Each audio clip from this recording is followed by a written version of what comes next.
कर्पूरगौरं करुणावतारं संसारसारं भुजगेन्द्रहारं सदा वसन्तं विद्यारविन्दे भवं भवानी सहितं नमामि। मन्दारमाला कलितालकार्ये कपालमालाङ्कितसुन्दराय दिगम्बराय च दिगम्बराय नमः शिवाय च नमः शिवाय। कालिलोकाङ्गण वन्दित चरण डोळ्यान पाहिन रूप तुझे प्रेमे अलिंगिन आनंद पूजिन भावे ओवाय नमणे नमः।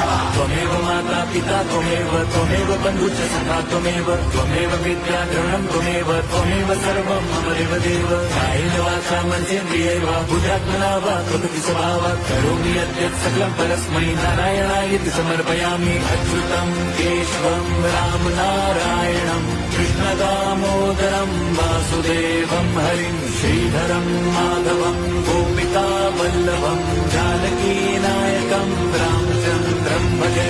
हरे राम राम राम हरे हरे, हरे कृष्ण हरे